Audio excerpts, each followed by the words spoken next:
Hello বন্ধুরা, কেমন আছেন সবাই? আইটি সাপোর্ট ইঞ্জিনিয়ার পেজ থেকে আপনাদের আবারও স্বাগতম।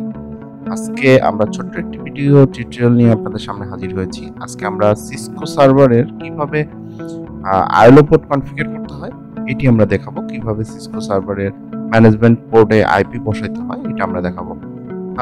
ফার্স্ট টাইম আমি একটি সার্ভার নিয়েছি। সার্ভারটিকে আপনারা রিবুট দিবেন।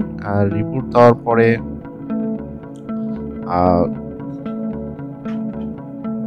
দেওয়ার পরে এটি কনফিগার করতে হবে। অবশ্যই রিবুট দিতে হবে। রিবুট দেওয়ার পরে আপনার এরকম একটা অপশন আসবে, আপনারা দেখতে পাচ্ছেন। আপনারা F8 এ প্রেস করবেন, সিসকো IMC কনফিগারেশন।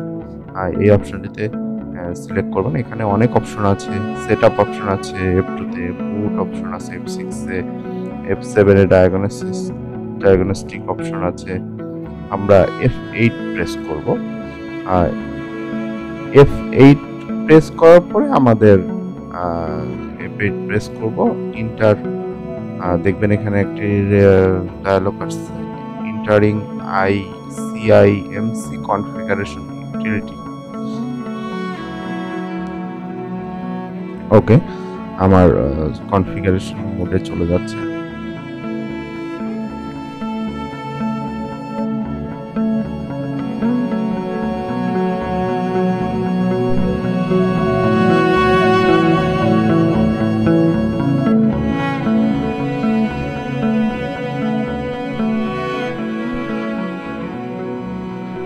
আমার কনফিগারেশন মোডে চলে এসেছে। আমরা এখানে অনেকগুলো অপশন দেখছি। এখানে আমি যে অপশনটাতে আইপি বসাবো, আমার ডিএসসিপি মোডটা আমি এনাবল রাখবো না।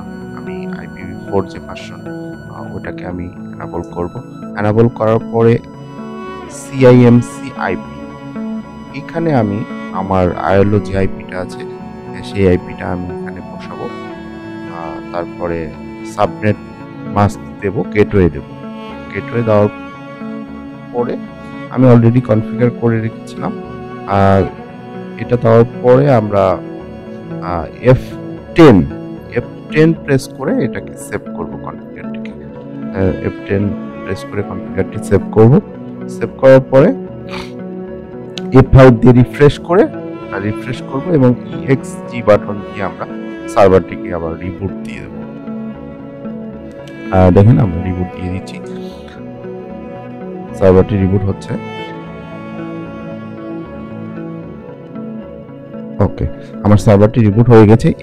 এইভাবেই আমরা একটা আইএলও কনফিগার করতে পারি, যেটাকে আমরা IMC বলতেছি, ইন্টিগ্রেটেড ম্যানেজমেন্ট কন্ট্রোলার পোর্টটা।